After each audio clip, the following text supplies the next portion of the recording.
Oke, kita tes jaringan dulu ya.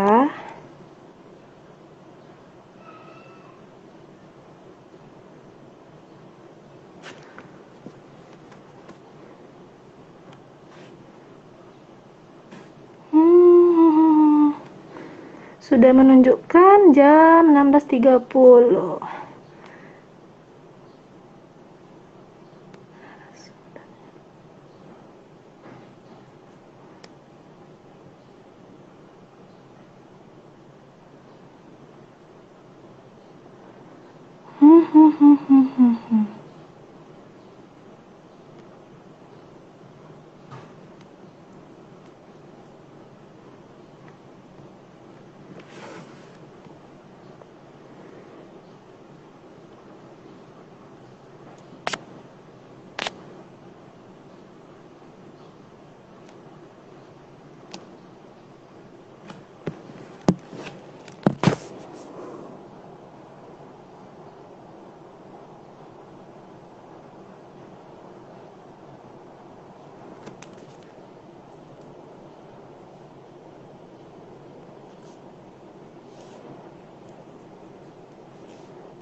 Oke, sudah bergabung bersama kita.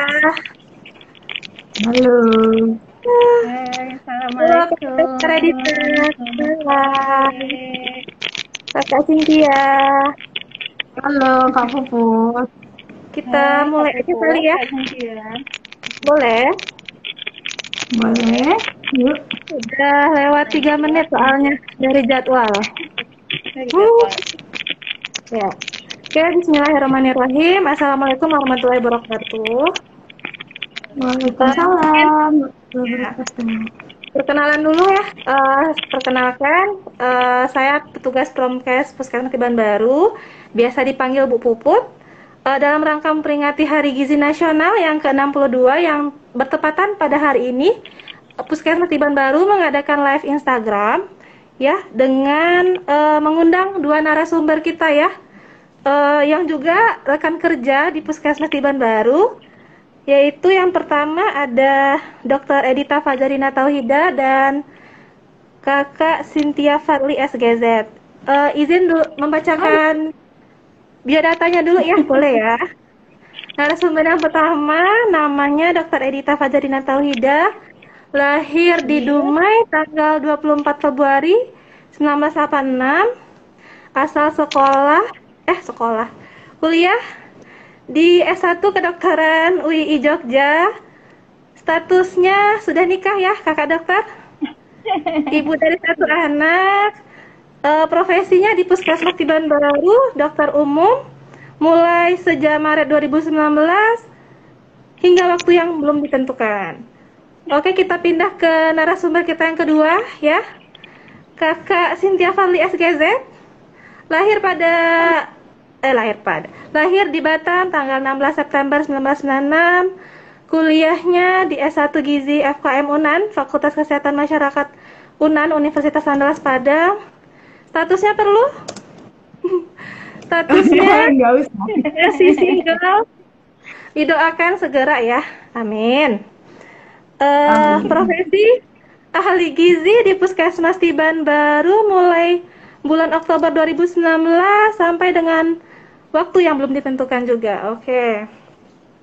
Jadi pada sore hari ini kita Puskesmas Tiban Baru ada kegiatan inovasi namanya Intan Tibar ya, Informasi Kesehatan Puskesmas Tiban Baru. Jadi insya Allah nanti tiap bulan kita akan mengadakan rutin sekali sebulan ya dengan tema yang berbeda tiap bulannya seperti itu. Hari ini kita materinya tentang kenalan dulu yuk sama stunting. Ya, izin ya ibu pula. Kakak dokter ya, biar lebih santai ya. Boleh ya, Iya, kakak lebih dokter santai. dan kakak Boleh. Cynthia. Oke, kita karena ada dua narasumber, mungkin kita bagi dua sesi aja kali ya. Gimana? Boleh? Baiknya, boleh. Boleh. Diatur oleh Kakak Puput, silahkan. Jadi yang pertama mungkin ke dokter Edita dulu, boleh?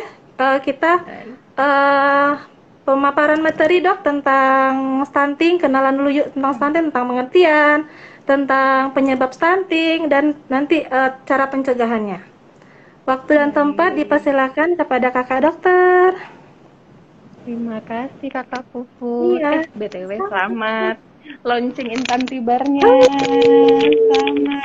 Semoga berkelanjutan terus dengan tema-tema Iya. kesehatan lainnya nantinya. Terus untuk Kakak Cynthia, selamat Hari Gizi Nasional, nutrisionisnya. Dengan permasalahan gizi yang ada di Indonesia ya. Jadi itu sebenarnya gini, kemarin sempat diskusi juga sama Kakak Cynthia. Jadi saat ini Indonesia itu mengalami yang namanya permasalahan gizi itu triple burden ya Kakak Cynthia ya. Jadi triple burden. Jadi ada 3 permasalahan kesehatan gizi yang ada di Indonesia. Yang pertama itu kekurangan gizi. Kekurangan gizi mulai dari tidak seimbangnya BB per umur, ada kwashiorkor di sana, ada marasmus di sana. Sekarang tiba-tiba ada permasalahan di PB per umur, stunting ya, Kakak Cynthia ya. Terus juga ada permasalahan kedua, ternyata kita juga sedang mengalami yang namanya defisiensi zat gizi mikro. Jadi itu vitamin A masih terus dikejar, ada bulan vitamin A, defisiensi vitamin A terus kita cegah. Terus ada juga GAKI, gangguan akibat kekurangan yodium. Jangan lupakan anemia, itu masih menjadi permasalahan yang ada di gizi yang ada di Indonesia.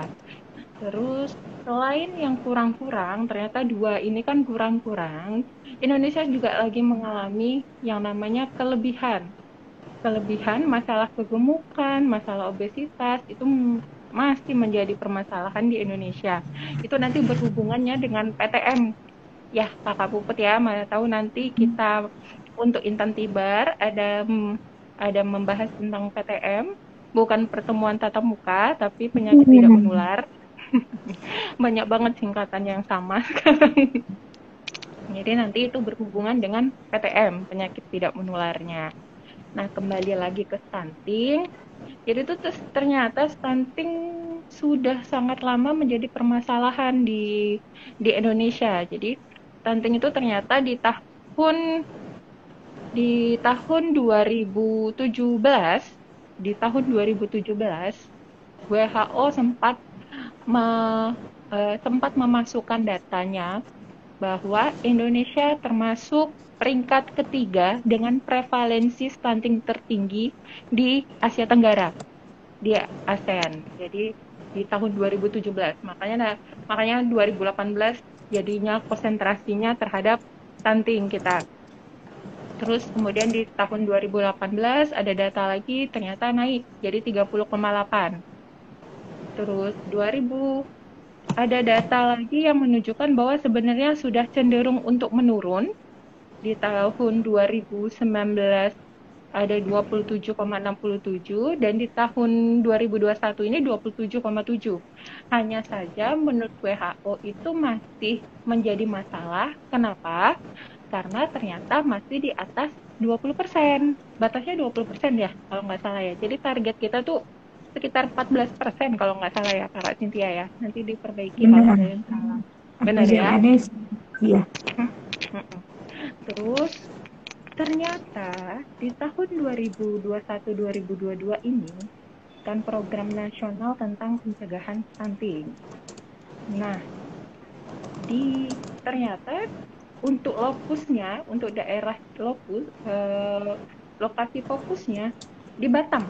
Ya, Kakak Cynthia, atau Kepulauan Riau secara umum. Tahun ini Batam. Jadi lokus secara nasionalnya itu ternyata di Kota Batam. Jadi kita sudah punya satgas di Kota Batam tentang pencegahan penanganan dari stunting ini. Diketuai oleh kalau tidak salah Wakil Wali Kota kita Pak Amsakar. Benar, Pak Amsakar.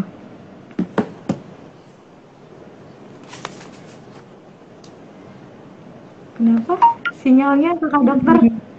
Sepertinya ada gangguan sinyal. Tunggu dulu ya. Oke, bisa diulang lagi, Kakak dokter? Ada gangguan sinyal tadi kayaknya?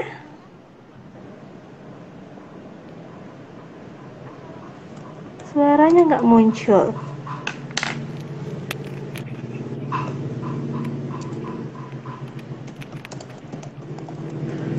Kita coba hubungi ya.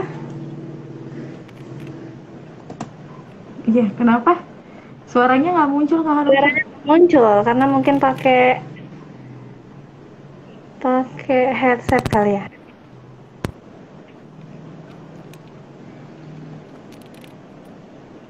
Izin kakak dokter, suaranya tidak muncul.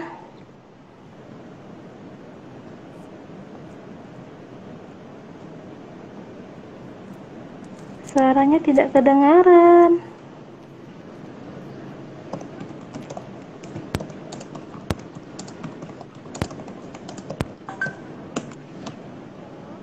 Tes suara coba kakak dokter.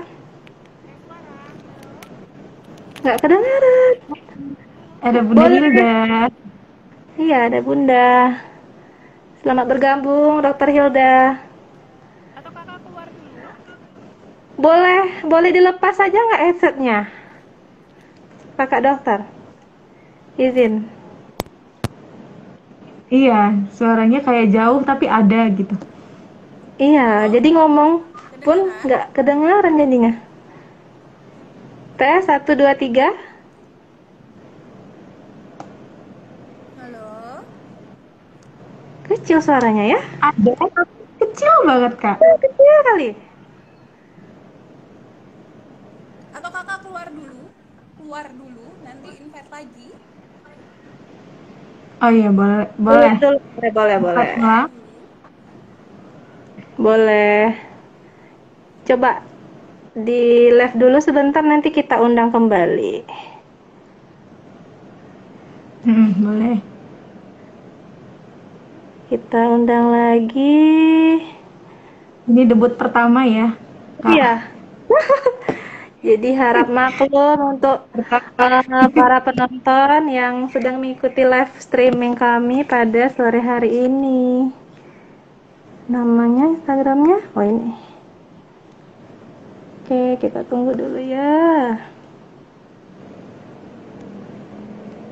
Kedengaran kan suara saya, Kakak Tia? Suaranya dengar Kak.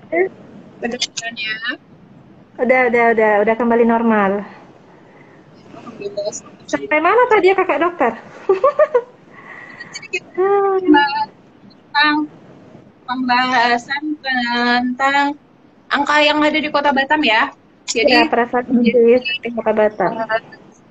Batam sudah menjadi lokus untuk penanganan pencegahan stunting secara nasional ya, Kak Cynthia ya.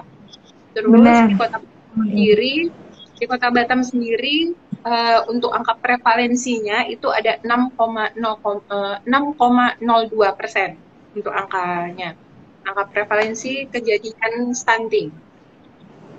Kalau di wilayah kerja kita sih ada 2,68%. Itu pun nanti akan Kakak Cynthia validasi lagi ya Kak. Ulang lagi di Februari. Di Februari lagi divalidasi. Oke. Semoga tidak ada penambahan. Amin.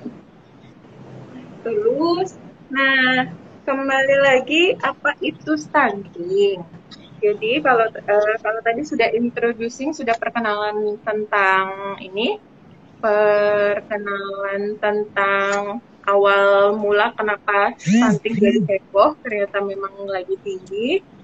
Terus apa itu stunting? Ternyata stunting itu adalah suatu keadaan di mana terjadi gagalnya tumbuh kembang seorang anak dikarenakan kekurangan gizi dan ditandai dengan yang paling khas adalah tinggi badan yang tidak sama dengan anak seumurannya.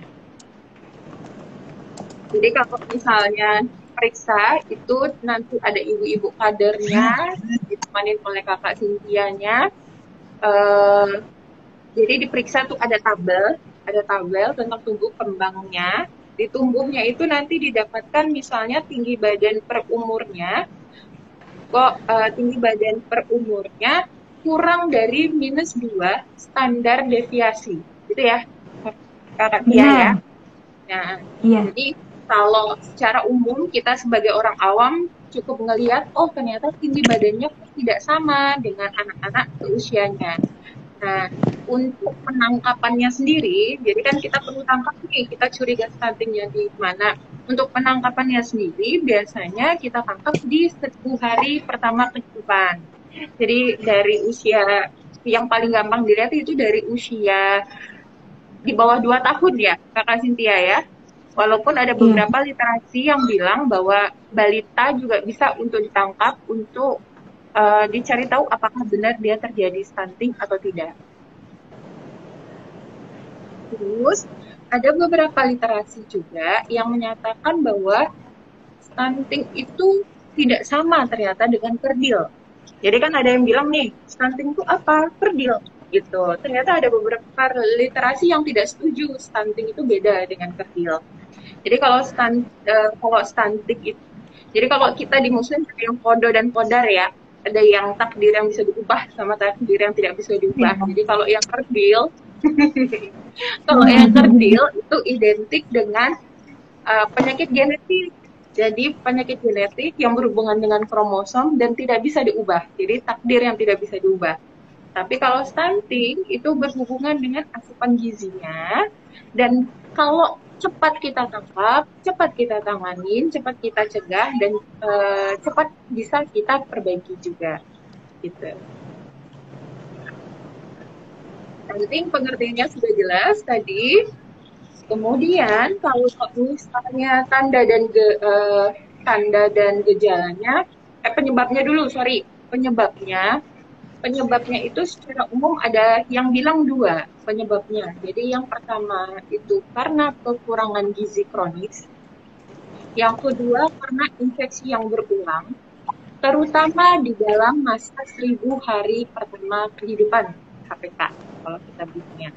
Jadi HPK itu 1000 hari pertama kehidupan itu dihitung dari dia di perut ibu, dari janin usia 23 bulan atau 2 tahun. Jadi itu yang disebut dengan 1000 hari pertama kehidupan. Nah, ada literasi yang bilang 2 ini kekurangan gizi kronis sama infeksi yang berulang. Tapi ternyata beberapa saat kemarin diskusi juga sih sama Kakak Cynthia bahwa ternyata juga yang berpengaruh nih penyebab stunting ini. Salah satunya adalah faktor psikososial.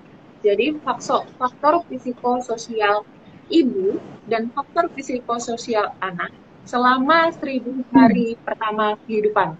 Jadi biarkanlah ibu ketika hamil itu nyaman, disayang-sayang, kemudian dicukupin gizinya, karena itu sangat mempengaruhi terjadi atau tidaknya stunting kalau dari penelitian itu. Nah, faktor psikososial itu juga dipengaruhi dengan apakah ada ayah atau suaminya merokok, ternyata berpengaruh faktor psikososialnya. Jadi faktor merokok. Jadi itu hubungannya, kenapa ada beberapa pembahasan hubungan stunting dengan merokok. Ternyata pengaruhnya di faktor psikososial ibu.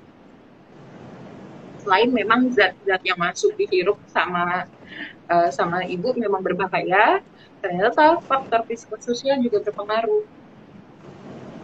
Bapaknya punya uang 20.000 lebih mentingin beli rokok daripada beli vitaminnya ibu, ya kan? Psikososial juga.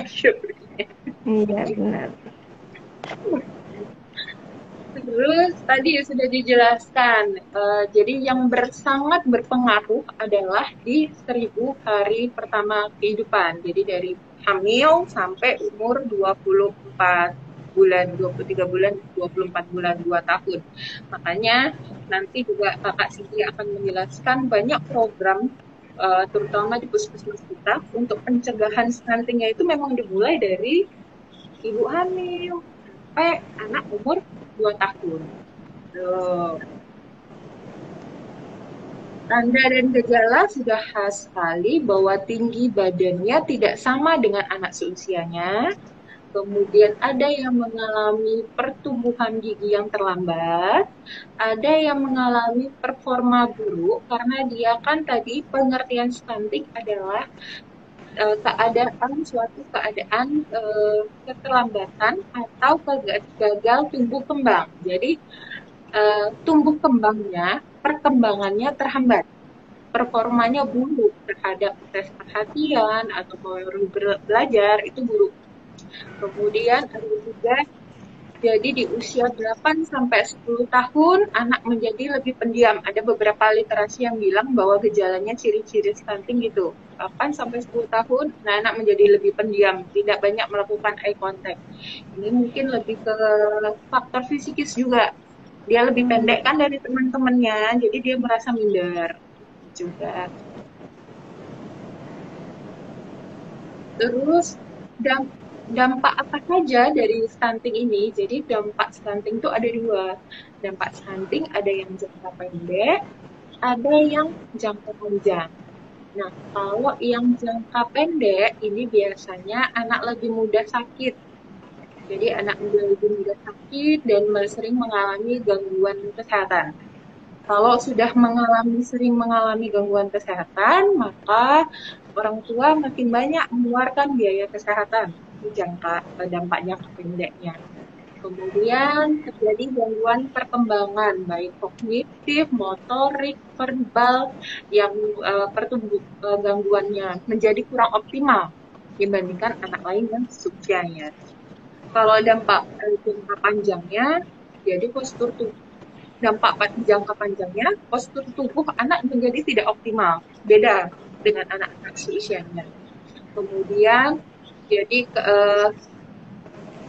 ternyata karena dia sudah ada gangguan tinggi badan, berarti kan lebih pendek dibandingkan anak-anak seusianya, maka resiko terjadinya obesitas lebih tinggi. Kenapa? Karena kalau kita selama ini menghitung untuk melihat seseorang itu obesitas atau misalnya kurang gizi, underweight, berat badannya di bawah rata-rata, kita pakainya berat badan per tinggi badan di dalam meter di kuadrat. Jadi berat badan dan tinggi badan untuk mengetahui status gizinya obesitas atau tidak itu berbanding terbalik. Jadi makin tinggi berat badannya, makin rendah tinggi badannya, maka resiko untuk terjadi obesitas lebih tinggi. Tuh. Terus kemudian kalau sudah ada gangguan dari perkembangan, maka dia kapasitas belajarnya dan performanya menjadi kurang optimal. Nah, selain itu juga pada akhirnya di usia produktivitas itu juga menjadi kurang maksimal. Jadi sebenarnya Indonesia ini, kita ini secara umum sedang mengejar yang namanya bonus demografi. Jadi diperkirakan di tahun 2046 angka usia produktif di Indonesia itu lebih tinggi dibandingkan usia non produktif. Nah, itu yang mau dipersiapkan. Nah, untuk angka produktif di 2046 adalah anak-anak yang sekarang kan akan menjadi usia produktif pada nanti di 2046. Nah, itu yang mau disiapkan performanya, itu yang mau disiapkan sumber daya manusianya. Kalau dari sekarang aja mereka sakit-sakitan, tidak bisa tumbuh kembang secara optimal, maka kita akan tidak bisa memanfaatkan secara maksimal bonus demografinya. Tuh, secara luas. Dan kalau pencegahan stunting sendiri, ada secara umum sih ada 3. Pencegahan stunting itu ada 3.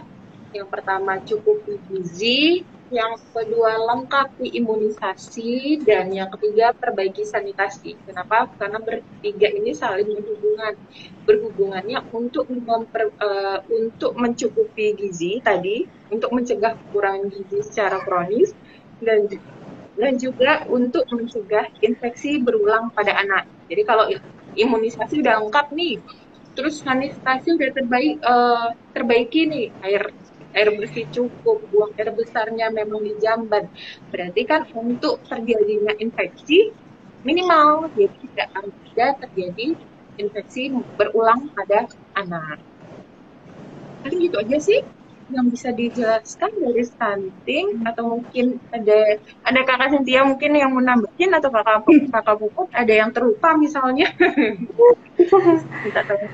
Oke, terima kasih Kakak Dokter sebelumnya atas pemaparan materinya tadi ya tentang pengertian, terus apa penyebab stunting, gejalanya, dampak sama upaya pencegahan. Nah, mungkin dari Kakak Setia ada mau ditambahkan sebelum menjelaskan tentang kegiatan apa saja yang ada di Puskesmas tentang pencegahan stunting?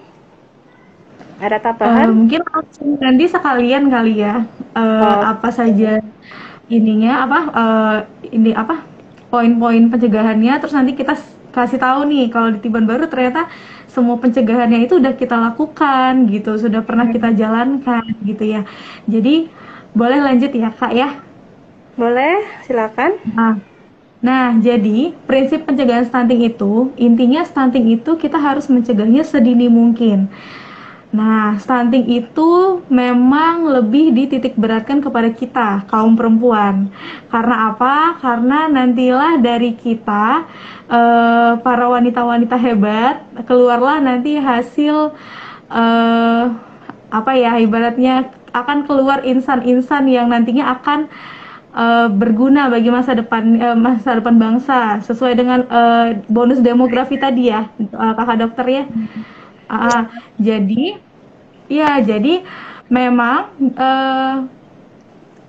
untuk stunting ini itu akan sangat berpengaruh dengan daur kehidupan. Daur kehidupan itu dimana saat kita dari bayi, kalau misalnya dari bayinya benar, terus nanti berlanjut ke usia sekolah, usia remaja, saat nanti dia pranikah, menikah, melahirkan. Kemudian kalau misalnya anak yang dilahirkannya nanti bisa beresiko terkena stunting, itu nanti akan seperti daur kehidupan, akan berulang-ulang kemudiannya ke depannya. Jadi memang harus kita cegah dari sedini mungkin. Untuk remaja itulah untuk remaja sendiri di Puskesmas Tiban Baru kita punya nih kegiatan untuk mendistribusikan tablet FE. Karena remaja itu, apalagi khususnya remaja putri ya, yang mengonsumsi tablet FE itu diwajibkan mengonsumsi minimal 1 tablet 1 minggu. Jadi total dalam 1 tahun itu remaja putri harus mengonsumsi 52 tablet. Nah itu nanti kita programnya akan kita jalankan melalui sekolah-sekolah. Nah kebetulan di tahun 2021 kemarin kita kan pandemi ya, jadi sekolah banyak yang tidak buka, terus PTM-nya juga nggak berlangsung di sekolah secara langsung, secara online.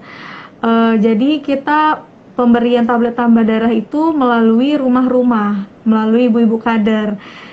Terus kemudian catin, nanti saat remaja tersebut akan menikah, nanti kita akan keluar lagi ya, Kakak Dokternya ya? Jaringan Kakak Dokter kayaknya lagi nggak stabil.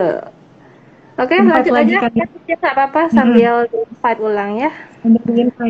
Jadi nanti saat remaja si A ini akan menikah, nanti harus mendapatkan dulu konseling kesehatan reproduksi pranikah. Nah itu pun nanti untuk Tiban Baru sendiri kita akan sejalan nih dengan program yang ada di KUA. Jadi pada saat nanti remaja tersebut ingin menikah, mereka harus mendaftar ke KUA. Nanti KUA akan minta tim pendampingan pranikah, kesehatan pranikah dari Puskesmas sesuai dengan wilayah tempat tinggal catinnya masing-masing. Nah di situ pun nanti kita akan menjalankan juga program dari BKKBN untuk pemantauan melalui e-simile. Jadi nanti catin baik laki-laki atau perempuannya itu harus memantau kesehatannya lewat e-simile.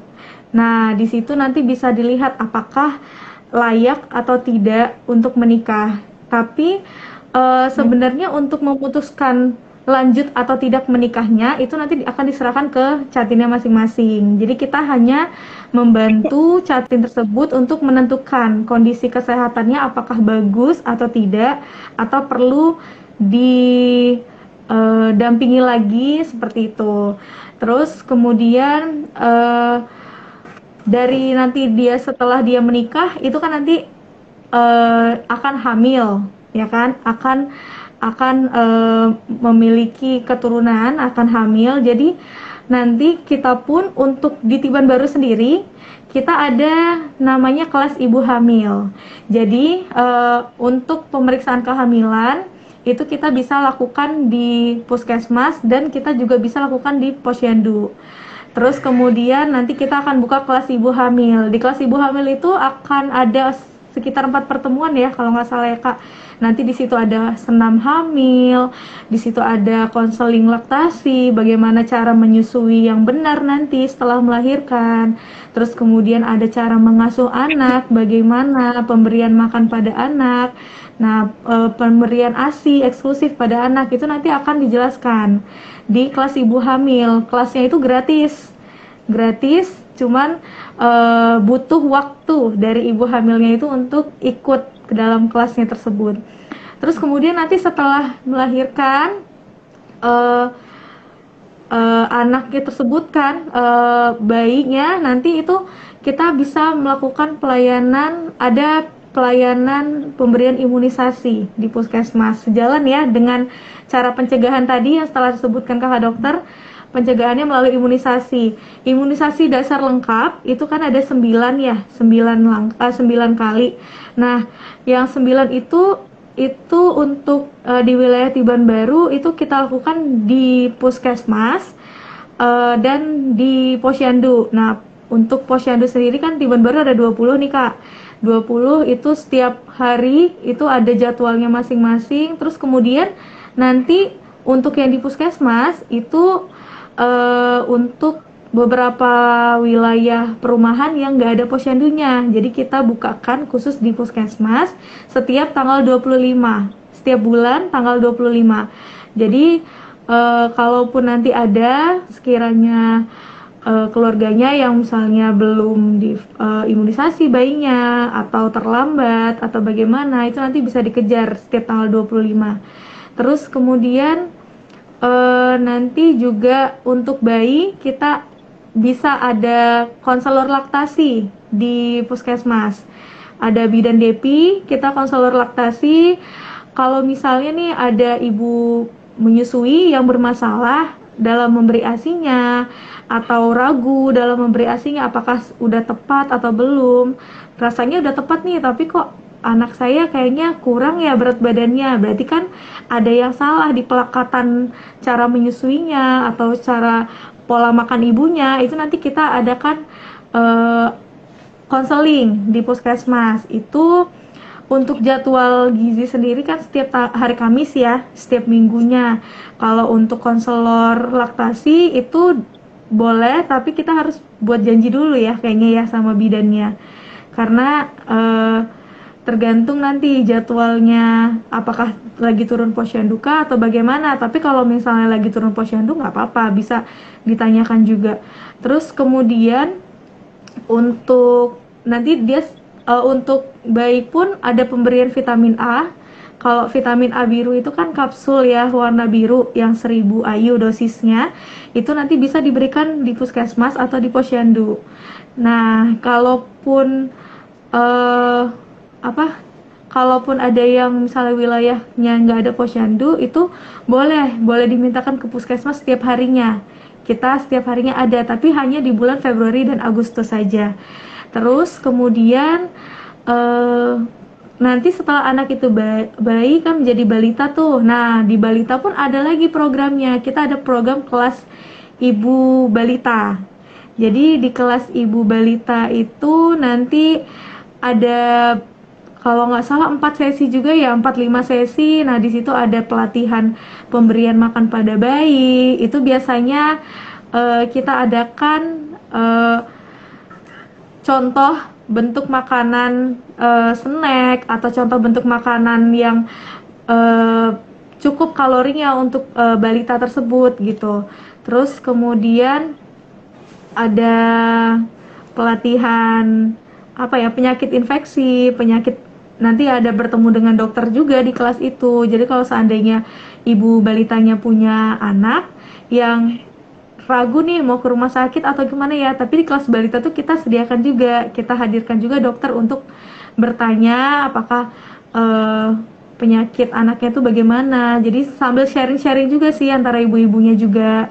Terus kemudian untuk balita sendiri vitamin A juga yang dosis 2000 IU. Jadi vitamin A itu ada 2 jenisnya, yang biru dan yang merah. Yang biru itu hanya untuk bayi, yang merah itu untuk anak usia 1 tahun sampai dengan 5 tahun. Nah, terus kemudian pemberiannya sama di Februari dan Agustus juga. Dan untuk anak usia 1 tahun ke atas itu ada pemberian obat cacing. 1 tahun ya dok ya? Iya, pemberian obat cacing itu dijalankan dengan pemberian vitamin A. Terus kemudian nanti pun di balita ada pemberian imunisasi booster. Jadi imunisasi yang 9 tadi di awal itu ada boosternya di umur dia 18 bulan dan 2 tahun. Nah itu pemberiannya bisa diberikan di posyandu atau di puskesmas setiap tanggal 25 setiap bulannya. Terus kemudian ada juga pemberian PMT. Jadi kalau misalnya kita ketemu nih ada kasus gizi buruk atau anak yang gizinya kurang, itu kita pemberian PMT dan konseling rutin.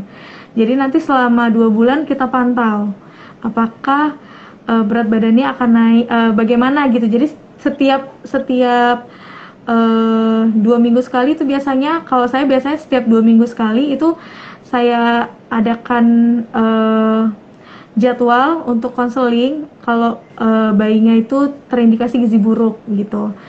Terus kemudian apalagi ya, kalau untuk sanitasi ya. Nah sanitasi sendiri kalau di Tiban Baru, semua puskesmas kali ya, itu ada namanya STBM, sanitasi total berbasis masyarakat. Bener ya, Kak Puput? Ya benar Kakak Tia. Ya, bener ya. Jadi STBM itu pun karena di wilayah kita, di wilayah kerja kita yang di Tiban Lama itu kan masih banyak ya yang belum 100% ODF yang jambannya ya. Jadi inovasinya juga ada tuh di sanitasi, namanya kader sahati ya. Ya, Kak ya, benar. Dermawan Sahati. Benar, Dermawan Sahati. Kader Dermawan Sahati. Jadi di situ dipicu masyarakatnya untuk bisa memiliki jamban semuanya. Nah, sebenarnya inovasi-inovasi di Tiban Baru itu semuanya terintegrasi mulai dari kelas ibu hamil, kelas ibu balita itu semua profesi itu nanti terlibat, dokter, bidan, perawat, sanitarian, promosi kesehatan, gizi, laboratorium, itu semuanya nanti kita terintegrasi semuanya.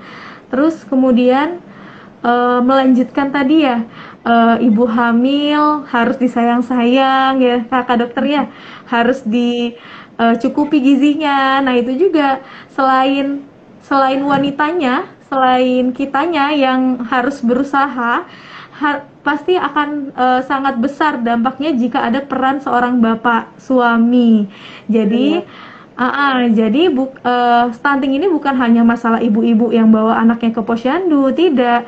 Jadi harusnya setelah hari posyandu, bapak-bapak sekalian, suaminya harusnya bertanya, gimana bun, tinggi badannya gimana, berat badannya bagaimana, apakah sesuai. Kalau misalnya tidak, berarti kan, oh ada ibu camat, ibu silakan mengikuti live streaming kita ya Bu ya, Bu Suratin. Selamat bergabung kepada Ibu Camat. Mana ini namanya? Instagramnya. Oh iya benar. Tin Wahyudi.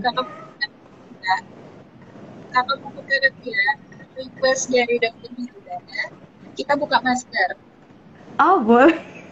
Buka masker. Ayo. Nggak ada kan? Saja. Agak lemes ya karena seharian kita beraktivitas. Jadi nampaklah kedok muka-muka kita lagi lemes ya. Muka-muka pucat. Iya. Kita Jadi lanjut, Kakak. jadi itu tadi peran Bapak sangat penting. Benar-benar sangat penting. Jadi bukan hanya ibunya saja yang diwajibkan untuk tahu gimana kesehatan anaknya. Jadi Bapak atau suaminya saat pulang tanyalah kepada ibunya, gimana Bun, tadi imunisasi apa, tadi anaknya gimana kesehatannya, katanya tingginya gimana, sesuai atau tidak, berat badannya bagaimana, harusnya juga ditanyakan yang seperti itu gitu. Kalau ya harusnya ditanyakan yang seperti itu, bener ya kakak ya, kakak ya. Apalagi nih benar. Kak Dokter nih pengalamannya. Karena sebenarnya yang punya anak itu bukan hanya ibunya ya kan, Iya, bapak juga punya benar. kontribusi. Iya, benar. Benar ya kan? Kakak dokter yang udah merasakan ya, kalau kami masih belum. Calon Waduh, ibu tadi. Iya, jadi peran bersama antara ibunya, antara ibunya dengan bapaknya. Terus nanti juga ada peran bersama antar puskesmas, antar kader dengan semua lintas sektor yang terkait. Jadi Puskesmas Tiban Baru sendiri nanti di tanggal 29 kita akan launching inovasi namanya Gemas Ganting. Gemas Ganting itu kepanjangan dari Gerakan Bersama Masyarakat Sejak Dini Cegah dan Tangani Stunting. Nah, kenapa ada bahasa bersama? Karena stunting ini bukan hanya masalah di kesehatan saja, itu tadi ada melalui pendidikannya bagaimana, melalui KUA-nya, dari Pracatinnya bagaimana, terus kemudian dari sanitasinya. Jadi kemarin pun kita sudah ada rembuk di kecamatan. Nah, Bu Camat juga hadir ya waktu saat itu, rembuk stunting di kecamatan. Kita hadirkan semuanya. Jadi nanti pun di tanggal 29 kita akan hadirkan lintas sektor yang sangat terkait nih dengan stunting yang ada di wilayah kerja Puskesmas Tiban Baru ya kakak-kakak. Nah, nanti kita undang, nanti kita akan galang komitmen bersama untuk bersama-sama menuntaskan stunting. Jadi sebenarnya stunting ini kalau dilihat dari bahasa yang sekarang lagi ngetren itu sebenarnya bahasanya lebih ke pencegahan, bukan penanganan sebenarnya. Karena stunting itu lebih baik dicegah. Karena kalau sudah terlanjur anak itu pendek atau yang ya nanti kita misalnya terlanjur terindikasi stunting, itu sangat susah sih untuk memperbaikinya karena stunting ini irreversible. Bukan kayak berat badan ya, kalau gizi buruk, berat badan kita bisa pantau sebulan, 3 bulan gitu, nanti akan normal kembali. Tapi kalau stunting, bisa naik. Kalau stunting itu hanya bisa kita bantu penguatan di 1000 hari kehidupan. Nah, setelah nanti anak itu berusia 2 tahun, jadi 1000 hari kehidupan, 9 bulan, 10 hari dia dikandung, terus kemudian dia lahir sampai dengan dia umur 2 tahun, ya kan? Nah, jadi nanti kalau pada saat dia setelah 2 tahun, itu pasti akan timbul pertanyaan, apakah anak itu masih bisa untuk diperbaiki lagi, Bu? Banyak sekali yang bertanya seperti itu di Posyandu. Kalau dari kita sendiri, gimana ya? Kalau untuk menangani stunting itu memang susah kalau memang dia benar-benar terindikasi, cuman masih bisa kita bantu, tapi tidak secepat saat dia berusia 2 tahun gitu. masih bisa kita bantu, stimulus otaknya, terus gimana cara pola asuh ibunya, pemberian makannya baik atau tidak. Jadi stunting itu sebenarnya masalah gizi yang benar-benar sudah kronis, yang berkelanjutan, ya kan kakak dokter ya, sangat berkelanjutan gitu. Dari misalnya nih, pada saat ibunya hamil, ibunya jarang cuci tangan, misalnya gitu ya, atau jarang memperhatikan hygiene-nya, sanitasi di sekitarnya, terus kemudian nanti ada gangguan pada anaknya, terus kemudian pada saat lahir tinggi badannya kurang, berat badannya kurang, terus kemudian nanti pada saat anaknya sudah lagi dalam asuhan, ada yang salah, misalnya gitu. Psikososial ibunya juga ya berpengaruh ya kakak dokter ya, sangat sangat berpengaruh psikososial. Itulah yang biasanya kita kenal baby blues. Baby blues pada saat anak lahir, nanti ibunya baby blues tuh bingung, aku mau ngapain duluan ya, aku mau ngelakuin apa duluan ya, mau ngasih ini tapi aku mau harus gini gitu ya, jadinya bingung. Apalagi dengan tuntutan peran bapaknya yang harus selalu disiapkan, sementara ibunya masih belum bisa beraktivitas kembali, masih kaget, oh sekarang nih udah punya bayi loh gitu, masih ada yang harus diurusi lagi. Jadi memang sangat kuat sih psikososialnya itu, sangat-sangat berperan lah. Apalagi kalau misalnya pada saat remaja yang belum siap hamil, itu sangat berperan dengan tingkat kesetresannya, tingkat stresnya yang tinggi, itu nanti akan berpengaruh pada janinnya juga. Jadi bener ya kakak dokter ya, jadi memang yang kronis banget ya. Ternyata kalau bahas stunting itu memang kompleks banget dengan pembahasannya nggak hanya tentang kalau infeksi kayak misalnya COVID aja, kita bahasnya oh iya dia terinfeksi saat itu kenanya. Tapi kalau stunting ternyata itu yang dari ibunya hamil itu konsumsi apa aja, bahkan sebelum ibunya hamil. Makanya ada program di Puskesmas Tibanbaru tentang tablet tambah darah pada remaja putri. Kenapa? Karena mempersiapkan itu juga. Jadi dari remaja putri kita udah mempersiapkan bahwa mesinnya atau kontaknya itu harus pabriknya itu benar-benar. Jadi nggak kayak yang kayak hari ini ketemu, hari ini bisa diselesaikan, enggak. Kita dari yang nanti ke depan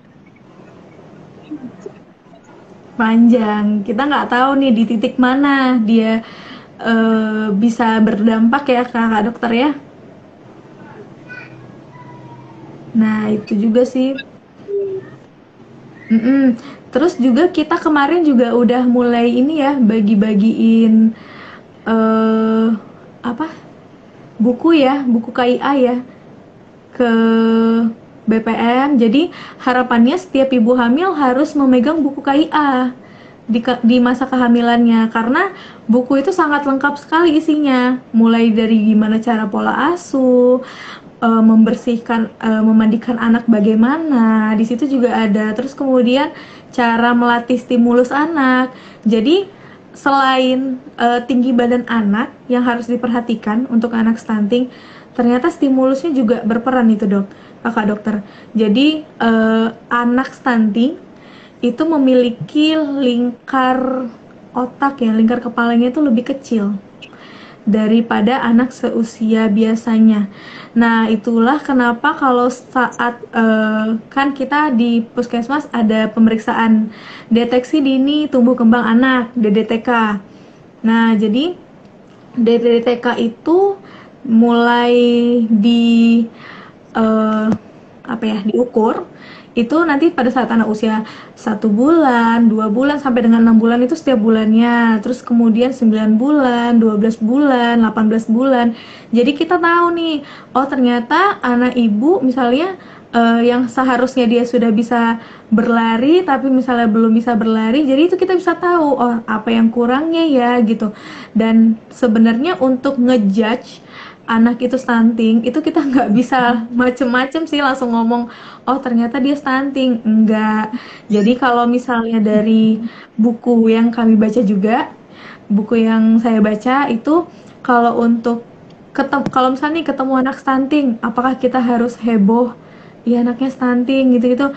Enggak, jangan kayak gitu karena stunting itu masih bisa kok kita bantu stimulusnya, stimulus motoriknya itu masih bisa kita bantu melalui DDTK tadi. Ada Ibu Dr. Gigi Agustin, Kasih Pamkesnya Dinas Kesehatan Kota Batam. Hai Ibu, Selamat selamat pagi bergabung. Ibu. Mengikuti live streaming kami.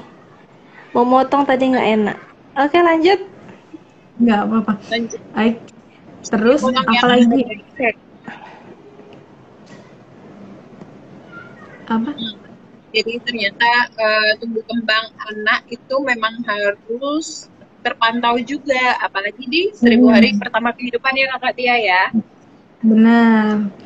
Benar. Jadi harus dilatih juga gimana motorik anaknya, perkembangannya, tumbuh kembangnya juga memang harus dilatih sih.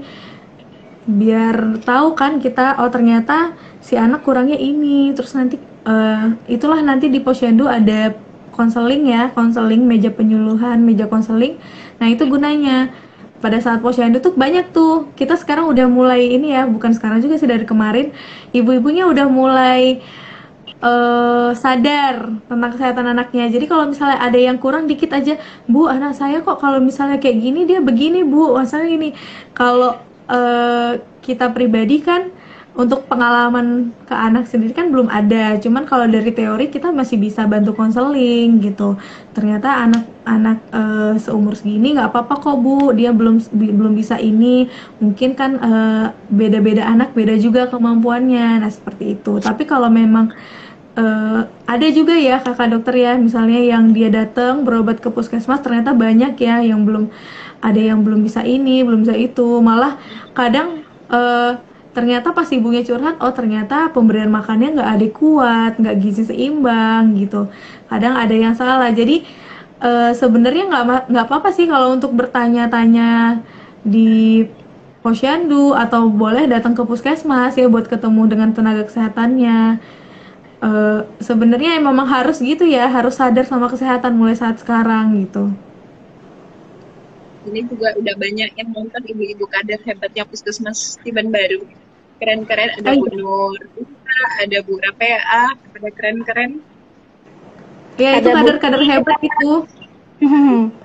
Tapi hilang-hilang timbul nih, lagi ngecekin satu-satu nih siapa aja yang nonton. Ada Bu Mimin, ada Bu PJ UKM juga, Ibu Dr. Gigi Febi yang nonton. Bu Camat masih ngikutin kita nih. Keren Bu Camat. Ikutin. Gitu. Oke. Berarti sebenarnya di puskesmas kita pun untuk penanganan pencegahan stunting itu sudah banyak programnya dan sudah berjalan ya, Kak Tia ya. Iya, sebenarnya sudah berjalan, cuman tinggal kita mungkin informasi ke masyarakat ya, masih banyak yang belum dapat ternyata, itu aja sih. Dan belum paham apa itu stunting. Jadi mungkin nanti di tahun ini kita mulai paparkan ya sedikit. Tapi bagus ya Kakak Puput ya, mulai Januari kemarin kita udah ada penyuluhan tentang stunting ya hampir di semua posyandu. Penyuluhan stunting itu dilakukan oleh kadernya yang melakukan penyuluhan. Iya. Mulai belajar untuk ngasih penyuluhan, walaupun beberapa masih katanya ada yang grogi kayak gitu, tapi kan udah berani, udah hebat. Keren-keren kader kita. Iya. Ini sudah ada beberapa pertanyaan ya Kakak Puput ya? Iya, udah beberapa ada pertanyaan juga. Nanti yang nonton ya bapak-bapak, ibu bapak-bapak nggak ada bapak-bapak kayaknya. Ibu Camat juga boleh kalau mau mengajukan pertanyaan sama kami, nanti akan dijawab oleh 2 narasumber. Tinggalkan di kolom komentar atau bisa juga ke hotline Puskesmas ya. Jadi Puskesmas Tiban Baru ada nomor hotline yang bisa dihubungi ya. Nomornya 0821 8111220. Jadi bisa juga tinggalkan di situ pertanyaannya, nanti mungkin bisa kita tampung. Nanti akan ditanyakan ke dua narasumber kita. Jadi tadi pemaparan dari Kakak Tia dan Dokter Dita tadi, pencegahan stunting itu memerlukan peran lintas sektor ya, Kakak Tia ya, benar ya, Kakak Dokter ya. Jadi mulai dari calon ibu, kita kegiatan pencegahannya ada yang memerlukan lintas sektor sekolah, terus kelas ibu hamil, ibu balita itu kita juga lintas sektornya sama ibu-ibu kader, ibu PKK juga ya. Jadi memang nggak bisa kita kegiatannya kerja sendiri, harus memerlukan kegiatan lintas sektor seperti itu. Jadi mungkin nanti kalau mau turun untuk tahun ini kegiatan-kegiatannya kita infokan ke kader ya, ke Katia ya, ke kader, ke kelurahan. Jadi misalnya kalau tadi banyak banget ya, luar biasa, keren. Apa aja tadi, kelas ibu hamil, ibu balita, distribusi PMT balita ke sekolah ya, pemberian PPD free. Jadi harapannya mungkin nanti penyuluhan Kespro juga ke sekolah, penyuluhan Kespro kesehatan sama nafza ya, narkoba dan zat adiktif, mungkin nanti kita koordinasi sama pihak sekolahnya seperti itu. Nanti juga pas kegiatan lintas sektor di kecamatan nanti kita sampaikan di situ apa-apa aja rencana kegiatan kita di tahun 2022 ini. Oke, mungkin tadi ada pertanyaan dari Ibu Kader. Mana ya? Scroll dulu ke atas. Ini ada Ibu Susi tadi ada. Apa pertanyaannya tadi itu ya? Sebentar. Bu Dokter dan Mbak Tia, bagaimana cara mengatasi anak yang porsi makannya sudah lebih banyak dari seharusnya agar gizinya terpenuhi cukup dan tidak berlebihan? Oke, makasih Kakak Dokter sudah membacakan. Kok nggak ketemu ya? Oke, silakan. Boleh langsung dijawab. Kalau biasanya anak sulit makan ya, kalau ini makannya berlebihan. Ya. Jadi mulai gimana ya? Sebenarnya kalau untuk pola makan itu memang harus disesuaikan jadwalnya. Anak itu punya anak usia 2 sampai dengan 5 tahun itu punya pola makan 3 kali sehari, 1 sampai 5 tahun deh, 3 kali sehari dengan 2 kali selingan. Karena kalau bayi itu makannya 2 kali sehari, 2 kali selingan. Jadi kalau dari saya pribadi sih mungkin lebih dikuatkan di jadwalnya. Pada saat makan dia harus makan, pada saat selingan dia harus selingan. Di luar jam itu anak memang harus tahan makannya, tapi pastikan pada saat jam makan itu porsinya sudah sesuai dengan kalori dia seharusnya, seperti itu. Karena kadang ada anak yang banyak konsumsi gula, jadi obesitasnya bisa menaikkan berat badannya, terus kemudian dengan jam makan yang tidak diatur, atau misalnya anak yang sering begadang juga kadang bisa obesitas. Misalnya jam malamnya nih nggak baik tidurnya, terus kemudian paginya dia kesiangan, terus dia makan, nanti dihajar lagi. Jadi kalau bisa dibuatkan jadwal makan anak itu 3 kali sehari, dibagi jam makannya. Misalnya jam sarapan dia wajib sarapan, jam makan siang dia wajib makan siang. Nanti sebelum maghrib atau sebelum isya dia udah harus makan malam. Jadi nanti di sela-sela itu tuh boleh selingan itu boleh berupa buah atau biskuit yang terbuat dari gandum gitu. Jadi yang nggak banyak gulanya, terus juga nggak terlalu gede kalorinya. Kalau menurut saya itu sih. Mungkin kalau boleh nambahin, jadi cara mengatasi anak yang porsi makannya sudah lebih banyak dari yang seharusnya. gizinya terpenuhi cukup dan tidak berlebihan. Jadi kita tetap prinsipnya kalau kita ingin menjaga berat badan adalah kalori yang masuk harus sama dengan kalori yang keluar. Ya, Kakak Tia ya. Benar. Akan jadi perbedaan kalau misalnya kalori yang masuk lebih besar daripada kalori yang keluar. Kalau pada usia pertumbuhan dan perkembangan, asupan yang masuk, asupan gizi yang masuk itu ada dua fungsinya. Yang pertama ada untuk tumbuh kembangnya mereka, terus yang kedua adalah untuk mereka beraktivitas. Benar nggak, Kakak Tia? Benar. Nah itu.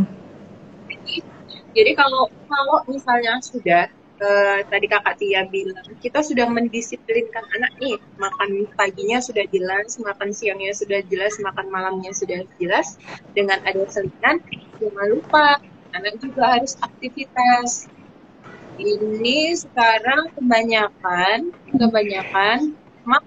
makan tapi kebanyakannya nonton HP,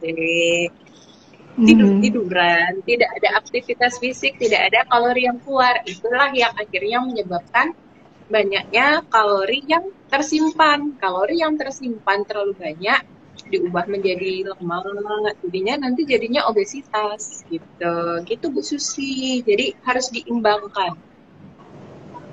Iya, benar. Oke, cukup jawabannya dari narasumber. Oke, misalkan kalau masih ada yang kurang pas, bisa ditanyakan via chat Japri aja kali ya ke Kakak Tia nanti ya. Oke, mungkin kita bacakan lagi yang dari hotline Puskesmas ya, Kakak narasumber boleh? Ya. Boleh. Jadi udah ada yang bertanya.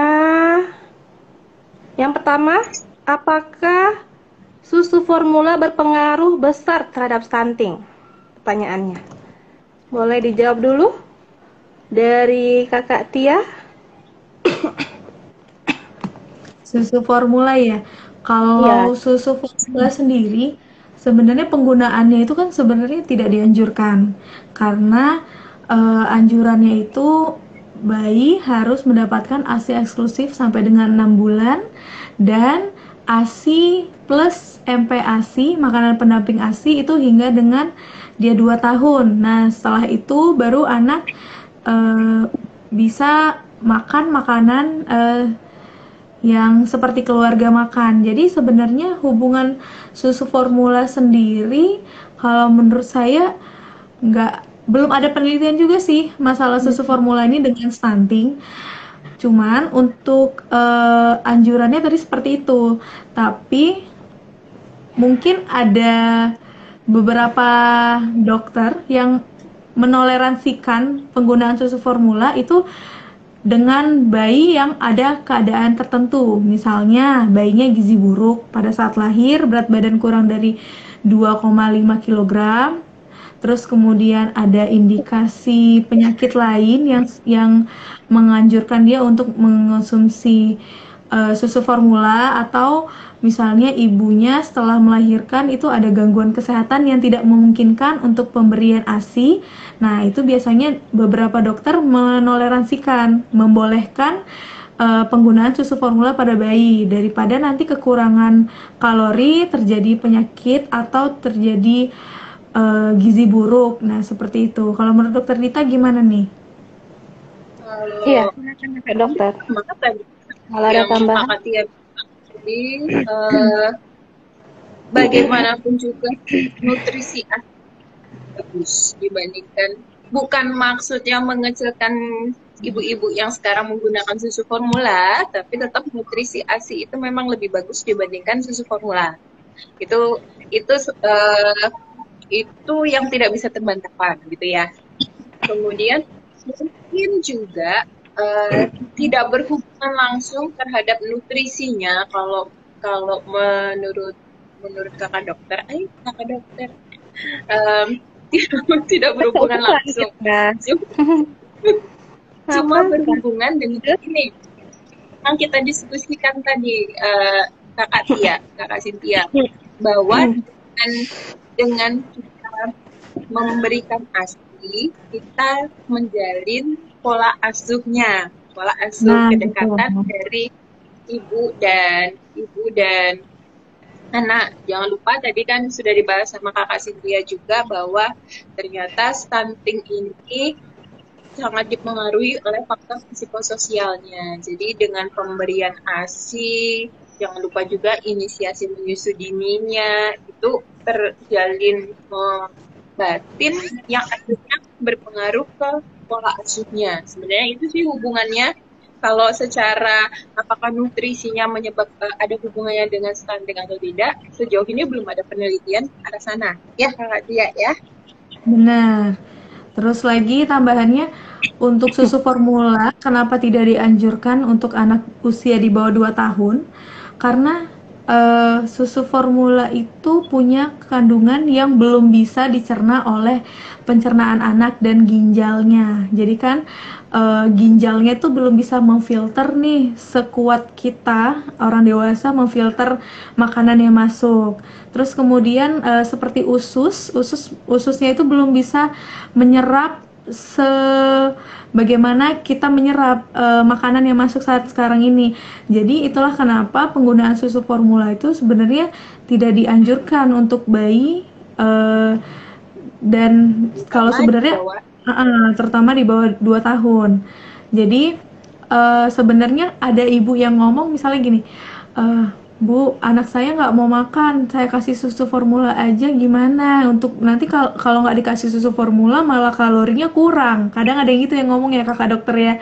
Jadi kalau saya selalu menyarankan gini, kalau seandainya ibu sudah memberikan makanan dengan baik, ibu sudah memberikan makanan dengan cukup proteinnya, sayurnya, buahnya, ibu nggak perlu takut kalori anak ibu akan kurang, karena pemberian makan yang baik itu sebenarnya sudah cukup untuk anak, tidak perlu harus ditambahkan lagi dengan susu formula. Kalau saya pasti akan menganjurkan seperti itu.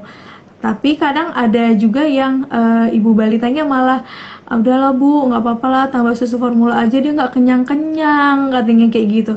Ya gimana ya, memang susah ya buat ngatur, buat merubah pola pikir masyarakat, pola pikir ibu-ibu yang selalu ngomong, anak saya nggak kenyang. Padahal sebenarnya kalau digambarkan, lambung anak bayi usia 0 sampai dengan 3 bulan itu hanya sebesar bola pingpong gitu, hanya sebesar bola pingpong. Kalau didemonstrasikan itu hanya sebesar bola pingpong. Jadi nggak mesti harus banyak-banyak gitu. Kalau asal dia sudah kenyang, rasanya sudah cukup. Kadang ada anak yang rewel, tapi ibunya ngerasa dia karena lapar gitu ya, jadi ya udahlah susu formula aja gitu. Enggak juga, kadang anak rewel itu karena dia butuh ibunya di samping dia, butuh teman bermain, butuh mendengarkan sesuatu walaupun ibunya hanya bercerita atau bagaimana. Kadang seperti itu, jadi nggak melulu anak-anak itu kurang sebenarnya untuk jadi makanya kenapa susu formula itu belum dianjurkan untuk anak di bawah 2 tahun, karena makanan yang ada saat ini itu masih bisa mencukupi anak-anaknya gitu. Nah, ya benar ya kakak dokter ya. Jadi masih bisa mencukupi kalori anaknya. Jadi kalau misalnya ada mengasihi menyusui di awal-awal kelahiran anak agak stres disebabkan katanya asinya kok sedikit ya, asinya sedikit kok sedikit ya dok, sedikit ya Bu Bidan. Itu bukan sedikit, tapi karena memang sudah lagi disesuaikan dengan lambungnya si dede. Jadi jadi asi yang kolostrum dulu mungkin yang keluar ya Mbak Tia ya, kolostrum dulu. Jadi karena lambungnya masih kecil, nanti sesuai dengan perkembangannya, lambungnya sudah mulai agak besar, makanya asinya mulai banyak. Jadi jangan stres ibu yang mengasihi awal-awal kok sedikit gitu, itu bukan sedikit. Ya itu juga bisa jadi stimulus sih buat ASI-nya. Bisa jadi kalau misalnya ngomong ASI-nya dikit, ASI dikit ya dia akan keluar sedikit. Tapi kalau ibu-ibunya selalu ngomong ASI saya banyak, ASI saya banyak, insya Allah akan keluar banyak juga. Bener kan kakak dokter ya? Jadi dari sugesti juga bisa ya mempengaruhi produksi ASI. Benar, kakak dokter. Benar, benar. Ini juga mungkin ada kaitan pertanyaan yang masih berkaitan ya dari ibu menyusui nih. Ibu Nanda mau nanya, dok, saya ASI cuma pagi aja sufor. Maksudnya? Itu Selebihnya sufor kali ya, jadi susah BAB katanya. Mungkin untuk ditujukan ke kakak dokter ini pertanyaannya. Boleh langsung dijawab ini kakak dokter? Pembahasannya tentang Dedek Sabia ya? Iya. Sabira. Saya sih cuma pagi aja sufor, maksudnya pagi, ASI-nya pagi aja. Pagi, mungkin selebihnya sufor gitu kali ya. Karena bekerja kali ya, bundanya bekerja ya. Bundanya bekerja ya. Ya, itu salah satu kelemahan sufor ya itu akhirnya memang terjadi gangguan di buang air besarnya, pencernaannya. Entah dia nanti kalau tidak susah buang air besar, tiba-tiba jadi mencret gitu. Kita harus evaluasi lagi kalau memang ini usia berapa ya Sabria ya? Lupa usianya berapa Sabria? Udah 6 bulan bukan? Udah 6 bulan bukan? Kalau misalnya sudah mulai IPASI, kita jangan lupa konsumsi buahnya. Kemudian juga pijatan stimulus yang I love you itu juga bisa kok dilakukan jika memang anak lagi susah buang air besar. Oke deh. Ya sama sih. Kalau misalnya anak yang dikasih sufor itu memang polanya akan berubah dulu. Yang biasanya misalnya BAB-nya lancar, terus kemudian dia jadi susah BAB. Karena sufor itu sebenarnya cocok-cocokan juga. Ada anak yang cocok sama merek A, tapi dia nggak cocok sama merek B. Ada yang cocoknya sama merek B, tapi nggak cocok sama merek A. Jadi memang ya sebenarnya yang paling bagus memang ASI. Kalau ASI itu nggak ada yang kata-kata nggak cocok, itu nggak ada. Mau nggak mau ya pasti bakalan cocok gitu. Ya kan, bener ya? Ya. Tapi ya semangat Bunda Nanda. Semangat. Jadi mungkin anak usia 0 sampai 6 bulan itu kita kasih ASI eksklusif ya. Nanti kalau bisa lanjut lagi sampai 2 tahun lebih bagus lagi. Juga tadi kan belum ada penelitian juga kan tentang susu formula Kakak Tia ya, yang bilang kalau susu formula berpengaruh besar terhadap stunting ya. Jadi memang kecuali kondisi kesehatan si ibunya tidak memungkinkan, ada kondisi kesehatan tertentu yang memang mau tak mau menggunakan susu formula ya, seperti itu ya. Oke, mungkin udah cukup ya. Yang untuk pertanyaan ini lumayan kompleks ya jawabannya. Lanjut boleh ke pertanyaan selanjutnya. Ada lagi nih Kakak Tia dan Kakak Dokter. Katanya apakah anak stunting itu berasal dari keluarga kurang mampu atau ekonomi rendah? Boleh siapa dulu yang menjawab?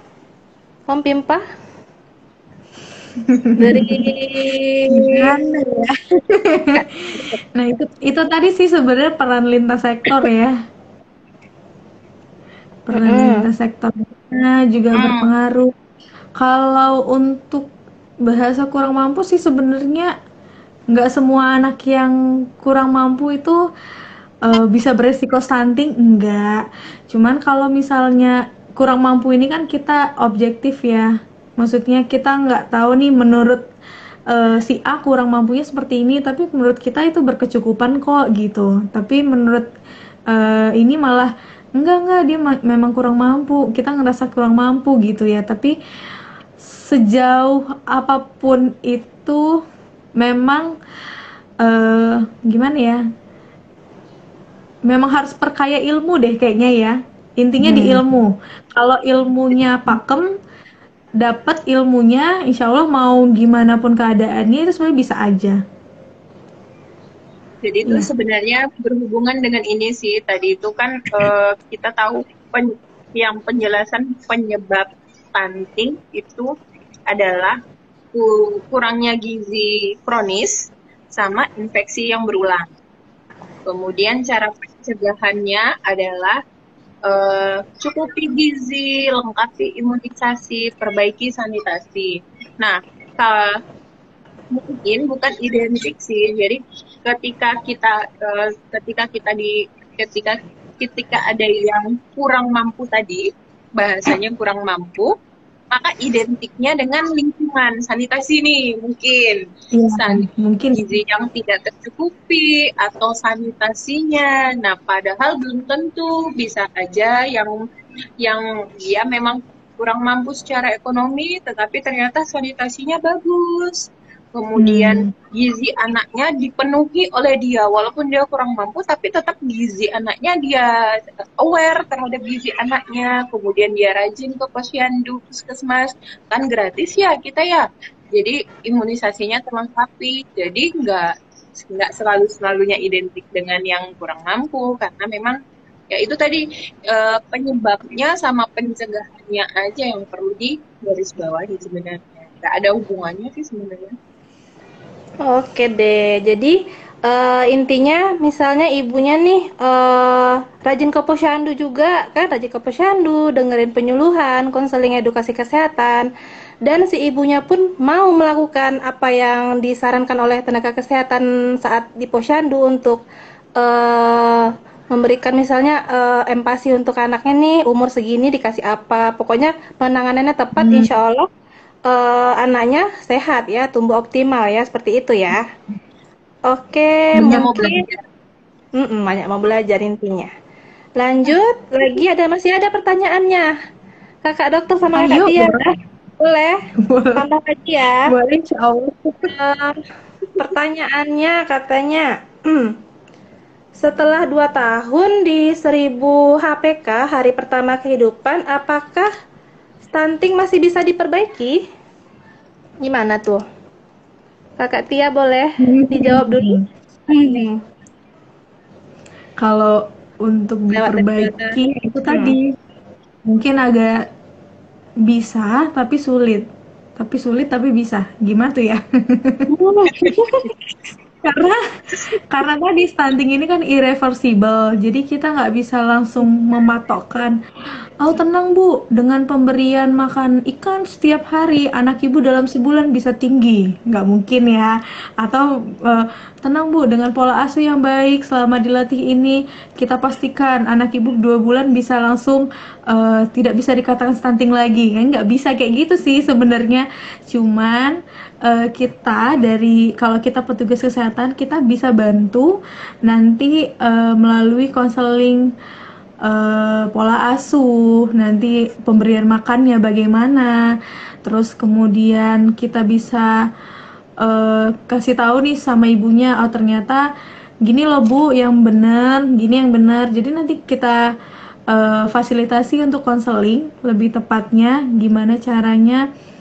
Nanti kita gali dulu selama ini permasalahannya apa, gimana pemberian makannya, sanitasinya bagaimana, terus kesehatan anaknya apakah rutin ke posyandu. Nanti kalau seandainya dari setelah menggali itu ada masalah, nah di situ baru kita oh bu, ternyata masalahnya di sini. Jadi nanti kita bantu untuk perbaiki di masalah yang ini, seperti itu. Kalau untuk apa ya? Memang sulit sih, nggak semudah anak gizi buruk sih untuk mendapatkan anak stunting ini.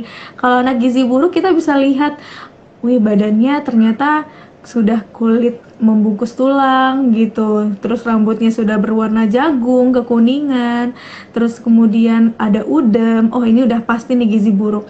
Tapi kalau stunting kita nggak bisa ngelihat yang benar-benar langsung kasat mata, ternyata dia pendek, teman-temannya tinggi. Bisa jadi sebenarnya dia sudah normal tingginya, tapi temennya yang lebih tinggi dari dia, gitu. Jadi ya kalau untuk dirubah, kita bisa bantu untuk stimulusnya kali ya kakak dokter ya. Memang lebih penguatan di stimulus sama pola asuh. Jadi kan konsepnya tadi udah dijelasin sama Kakak Tia, intinya yang bisa dicegah dan diperbaiki itu ketika 1000 hari pertama kehidupan. Lewatnya itu adalah kita membantu bagaimana agar yang misalnya sudah ketemu kasusnya, jangan sampai makin jatuh, jangan sampai makin tidak bisa ngapa-ngapain gitu. Makanya tadi ada stimulus tumbuh kembang, ada bagaimana dia cukupi gizinya, ada bagaimana pola asuhnya, gitu sih. Terus mungkin bisa yang namanya tumbuh kembang seorang anak kan bisa saja, hanya saja itu tadi kata Kakak Tia, tidak yang simsalabim pada saat ini kita obatin, pada saat ini dia akan langsung sembuh gitu. Itu waktu. Mungkin nanti dia bisa mengejar, belum ada penelitian memang, tapi kan kita tidak tahu kadaluarnya, misalnya mungkin nanti ketika dia di usia tumbuh kembang SD-nya dia bisa tambah tinggi lagi gitu. Tapi ya itu ketika sudah ketahuan stunting, penanganannya harus tepat juga. Benar, harus sesuai. Jadi 2 tahun pertama kehidupan, 1000 hari pertama kehidupan itu harus benar-benar diperhatikan betul ya, karena memang kalau udah lewat dari 2 tahun itu kita bisa bantunya cuman dari stimulus dan pola asuhnya. Jadi yang cepatnya itu di 1000 hari pertama kehidupan ya. Oke. Mungkin nanti kalau masih ada yang kurang pas pertanyaannya kita tampung dulu ya. Nanti mungkin akan dibuatkan notulen jawaban. Untuk penutup kali ya, pertanyaan terakhir nih, kakak narasumber, Kakak Tia dan Kakak Dokter. Pertanyaannya, mengapa 1000 hari pertama kehidupan seorang anak disebut periode emas dalam upaya pencegahan stunting? Kenapa alasannya? Oke, dijawab sama siapa dulu? Siapa dulu nih? Kakak dokter boleh? Mengapa 1000 HPK seorang anak disebut periode emas dalam upaya pencegahan stunting? Pertanyaannya. Silakan. Jawab. Kan hari pertama kehidupan seorang anak bisa diperbaiki. Karena gampang nggak tahu. Karena di 1000 hari pertama kehidupan, ya kita bisa bayangin aja waktu di kandungan bagaimana dia mulai dari terbentuknya organ, tinggi badannya, asupan gizi sangat berpengaruh. Nah itu sangat periode emas sekali. Jadi asupan gizi, pola asuh, terus kemudian infeksi yang berulang dari ibu itu sangat berpengaruh ke proses pembentukan janin di dalam perutnya. Itu makanya disebut ke periode emas. Kemudian ketika lahir sampai usia 2 tahun itu adalah tumbuh anak maksimalnya. Ya nggak sih, Kakak Tia? Gimana? Perbaiki kalau ada yang salah. Jadi ketika lagi maksimalnya itulah kalau misalnya ternyata gizinya nggak cukup, kemudian ternyata sering infeksi yang berulang, sering diare, sering batuk, ternyata TBC, kemudian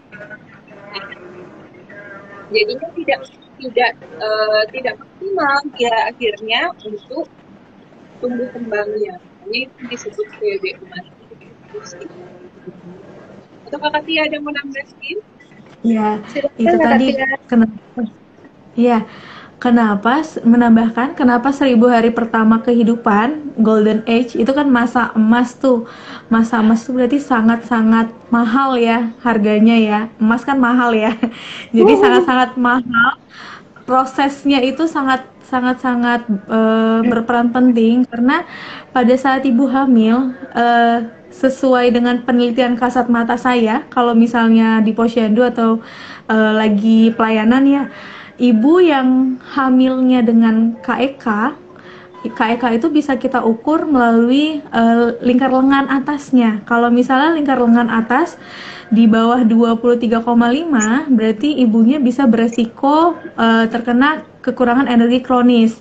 Nah, kalau saat ibu hamil sudah terindikasi KEK, itu anak yang dilahirkan biasanya berat badan dan tinggi badannya itu akan sangat berbeda dengan ibu yang pada saat dia hamil gizinya tercukupi, terus kemudian pola makannya baik lah seperti itu ya. Nah, itu tuh akan sangat berbeda. Jadi kebanyakan di lapangan pun ngelihat, Bu, berat badan lahirnya berapa, tinggi badannya berapa, tingginya cuma 45, 46. Terus kemudian ada ibu yang kalau kita lihat kasat matanya, wah subur nih ibu nih gitu ya. Terus kita lihat, Bu, berapa berat badan, tinggi badannya 52, tinggi badan lahirnya panjang badan lahirnya 52 katanya gitu kan. Oh, ternyata memang berbeda ya. Ibu yang kelihatannya kurus pada saat dia hamil dia terindikasi KEK dengan ibu yang berat badannya sudah normal atau kelihatan subur gitu. Dengan kasat mata pun saya sudah bisa menilai sih biasanya kalau untuk pada ibu hamil. Terus kemudian nanti pada saat dia lahir, nah 1000 hari pertama kehidupan, di 1000 hari pertama kehidupan tuh imunisasi itu jumlahnya ada 9. Bener ya Kak Dokter ya, di 1000 hari pertama kehidupan. Ada 11 deh dengan booster. Booster itu kan sampai dengan 2 tahun. Nah, itu disitulah bisa didapatkan. Setelah anak di atas 2 tahun, itu sudah bisa lagi dapatkan imunisasi. Nah, di situ juga memang masa pentingnya lah gitu ya. Memang sangat-sangat emasnya lah masa itu. Terus kemudian pada saat anak itu berumur 0 sampai dengan 2 tahun, disitulah dia bisa mendapatkan ASI. Setelah 2 tahun, anak memang harus disapih karena ASI ibu sudah tidak membantu lagi untuk pertumbuhan anak di saat anak di atas 2 tahun. Makanya ada ibu-ibu yang sudah mulai menyapih anaknya ya di usia pas 2 tahun, kadang 2 tahun lewat berapa hari, seperti itu. Jadi kenapa 1000 hari itu memang sangat penting, karena di hari setelahnya, di 1001, 1002, itu kita nggak bisa lagi memberikan pelayanan di saat 1000 harinya gitu. Karena satu, nggak bisa lagi nih, imunisasi sudah nggak ada lagi, sudah nggak bisa diberikan lagi. Terus kemudian ASI eksklusif sudah tidak ada. Terus kemudian setelah anaknya lahir, ya ibu tidak bisa lagi memperbaiki KEK-nya tadi gitu, memperbaiki ukuran lingkar lengannya itu udah nggak bisa lagi setelah anak itu lahir. Jadi memang saat anak masih dikandung, disitulah ibu bisa mulai memperbaiki gizinya, atau sebelum hamil itu sudah harus mulai memperbaiki gizinya. Mungkin seperti itu sih tambahannya ya. Bener kan ya Kak Dokter? Oke, udah saling melengkapi lah ya jawabannya. Oke, yang masih nonton live kita, yang masih bertahan. Ada berapa nih? Dokter Hilda. Kasih tahan dari awal sampai akhir. Ibu Camat juga masih mantengin nih, Ibu Camat, Titin. Aduh. Kalau Ibu Camat ya harus kasih door prize ya. Iya kan. Tapi tadi kita belum perkenalan ya. Ibu Camat udah join duluan. Izin Bu Camat perkenalkan, kalau saya Ibu Puput bagian Promkes Tiban Baru.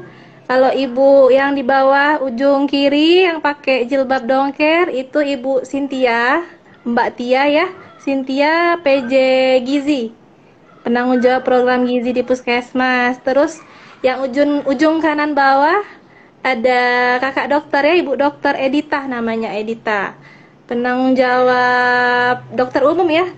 Kakak dokter ya, dokter umum, penanggung jawab gizi sama Promkes juga ya, kakak dokter. Terus apa lagi kakak dokter?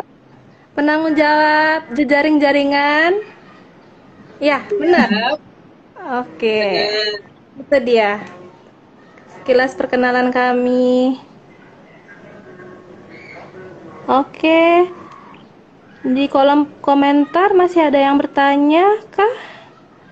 Kita cek dulu ya. Kalaupun ada yang ingin ditanyakan nanti mungkin boleh ya penonton yang nonton, ibu-ibu semua nanti titip pertanyaan kita tampung dulu. Kan sekarang kita temanya tentang gizi. Jadi misalkan nanti ada pertanyaan tentang vaksin, terutama sekarang lagi booming ya vaksin booster, bisa ditanyakan ke nomor WA ini, WA hotline Puskesmas 0821 811 2020. Jadi nanti kita tampung dulu pertanyaannya. Nanti mungkin kita bisa di lain kesempatan, nanti mungkin live streaming yang lain kita sempatkan, kita buat momentum untuk membahas lebih lanjut tentang itu. Ya. Jadi mungkin ya Intertibar ini Intertibarnya akan berkelanjutan ya Kak Puput sebagai pemegang program podcast. Ya Bu Camat. Salam kenal juga. Bergabung dengan mungkin kita. Kalau ada yang punya usulan untuk Intan Tibar berikutnya bisa mengusulkan di nomor itu ke 0821. Benar ya, nah, boleh. Salam kenal kembali Ibu Camat. Booster gitu kan. Kayaknya seru kalau Intan Tibar bahas vaksin booster. Silakan nanti diusulkan di nomor itu kan. Nanti boleh. Kakak Puput. Boleh. Nanti kita usul mau di mana ya? Mau di Facebook, bisa. Ya, bisa juga usul untuk medianya, boleh Facebook, Instagram. Okay. Mungkin untuk bulan besok kita coba metode live Facebook kali ya? Boleh. Karena rata-rata ibu-ibu kayaknya punya Facebook kan, kalau Instagram beberapa aja. Soalnya tadi yang nonton itu paling tinggi tadi viewersnya sempat terpantau 19 orang. Masih kecil nggak apa-apa. Ini kan masih perdana juga kita ya kegiatannya ya. Iya, nanti kegiatan kedepannya akan banyak kan Kakak Puput, Promkes ya. Insya Allah. 9 orang masih. 9 orang. Oke. Jadi mungkin yang nonton dari awal sampai akhir dapat door prize nggak? Door prize-nya atau harus Bunda ya yang ngasih door prize? siapa? Bunda Hilda, Bu Hilda, Dokter Hilda. Dokter Gigi Febi nih dari tadi nonton. juga. Oh iya, paling bawah namanya tapi nggak kelihatan. Ada Bu Misli juga, Bu Mimin masih mantengin. Atau nanti di Facebook kali ya kita buat yang lebih meriah ya Kak Puput. Kata Bu Hilda boleh katanya. Boleh apa Bun? Boleh apa Bun? Boleh request door prize-nya. Oh, request door prize boleh. Oke. Kami minat ya Bun. Kami minat dulu ya Bun. Kak Mimin masih nyimak. Nyimak katanya. Ada tambahan lagi nggak kakak-kakak narasumber? Udah sih paling mungkin nanti mulai tahun ini kita lebih maksimal kali ya untuk stunting. Iya, kegiatannya lebih kita perkuat lagi koordinasi lintas sektornya kali ya Kakak Tia ya. Di follow up. Satu ya 50.000 kata. Udah. Oh, satu orang aja yang dapat. Orang aja yang terpilih. Buat bulan depan itu mungkin tuh Kak Puput di Facebook kali ya. Ya, mungkin bulan besok ya boleh kita mulai coba metodenya, terus pakai siapa penanya terbaik dapat door prize dari Bu Kampus.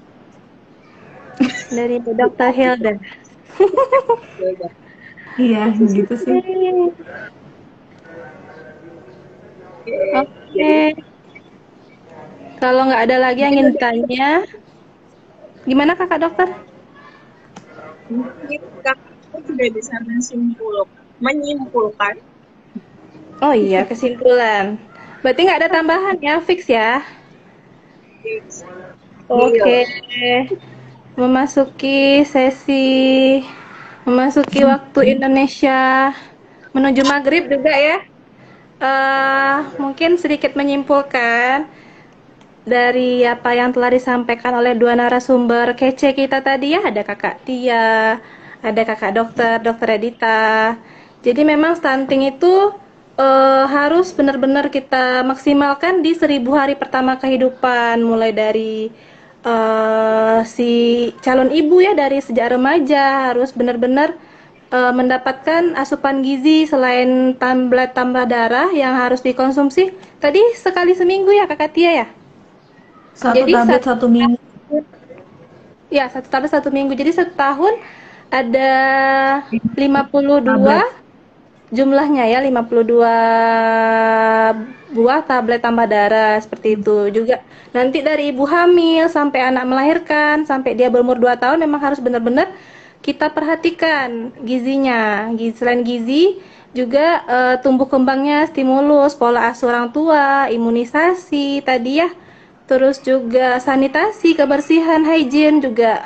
Apalagi sekarang kita di masa pandemi ya, masih pandemi ya. Walaupun kasus sempat melandai, tapi sekarang udah mulai muncul kasus, terlebih juga lagi marak Omikron ya. Semoga Kota Batam nggak termasuk tim baca komenan kami sih salah fokus. Selamat tim Promkes dan Gizi Godjab. Oke, terima kasih supportnya Bu Misli. Ya, itu tadi. Sampai mana tadi ya? Tiba-tiba Doakan agar Kota Batam terlindung oh ya, kasus dari Omikron, bebas dari Omikron. Karena memang Omikron meskipun gejalanya ringan, tapi kalau udah menjangkiti yang terutama komorbid itu lumayan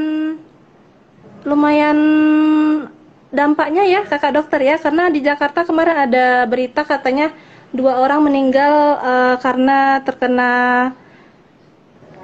menderita Omikron. Karena dia kelompok komorbid juga seperti itu.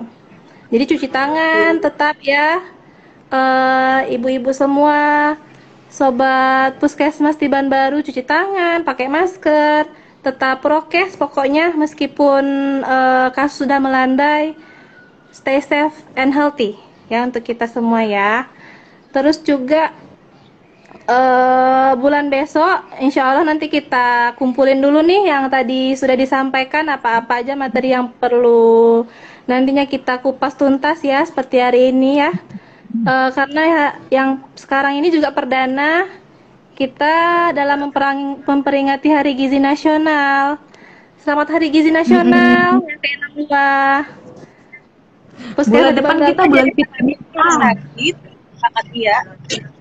Iya. Gimana Kakak dokter? Sudah. Oke. Kirain Kakak Tia nggak jadi pakai baju bersajinya, ternyata Jadi. Iya, itu dia baju bersajinya. Tapi bukan yang batiknya. Itu logo apa coba? Strava Arena. Strava iya. Arena. Baju persagi. Ini bulan depan kita bulan vitamin A. Jadi bagi ibu-ibu semua nanti boleh nih bawa anak-anaknya kan ke posyandu, ke puskesmas. Iya, bulan vitamin A sama bulan pemberian obat cacing ya Kakak Tia ya. Nanti boleh deh kita undang ibu camat, ibu lurah, semuanya lintas sektor buat datang ya kunjungan ke posyandu. Udah kayaknya udah mulai satu persatu nih hilang. Tinggal 6 orang. Oke, mungkin sekian ya. Terima kasih Puput ucapkan untuk kedua narasumber kece kita pada hari ini. Ada Kakak Tia, Kakak Dokter Edita sudah mau direpotkan untuk mengisi materi kita ya di Intan Tibar. Jangan bosan ya Kakak Tia sama Kakak Dokter ya. Kalau diajakin lagi mau ya, wajib mau ya. Insyaallah. Wajib. Wajib hukumnya. Oke. Mungkin juga udah mau maghrib ya. Akhirnya wawancara atau materi kita udah selesai disampaikan oleh dua narasumber kece kita. Yang terpenting jangan lupa tadi tetap prokes kita ya. Ini karena kita lagi live di masing-masing di rumah masing-masing nggak apa-apa ya, nggak pakai masker ya. Jadi harap maklum biar kenal juga orang sama beberapa petugas Puskesmas Tiban Baru. Ya kan kakak Tia, kakak dokter? Dan untungnya Ya. kita terselamatkan dengan efek ya. Ketahuan siapa yang pakai efek nih? Yang paling terang mukanya itu yang paling wow, efek Instagramnya. Oke. Sekali lagi terima kasih banyak juga untuk para viewers yang udah nonton kita streaming dari awal sampai akhir. Bunda Hilda, Kapus Tiban Baru yang selalu mendukung semua program kita ya, program kesehatan. Terus juga ya, Ibu Camat udah left. Mungkin di lain kesempatan bisa ikutan gabung sama kita ya di Intan Tibar. Nanti kita coba undang kalau misalnya bisa berempat ini ya. Bisa kayaknya ya. Bisa. Next ya.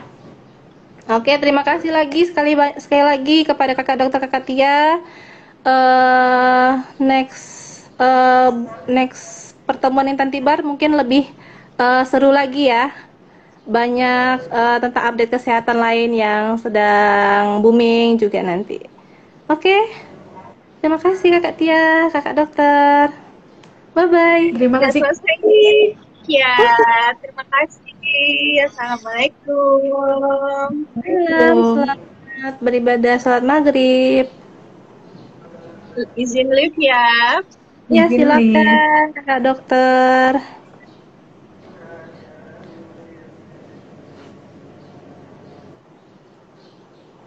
Oke, akhirnya wawancara kita selesai. Sekian Intan Tibar kita pada sore hari ini. Mohon maaf apabila ada salah kata dalam menyampaikan tutur kata. Lebih dan kurang mohon maaf. Assalamualaikum warahmatullahi wabarakatuh.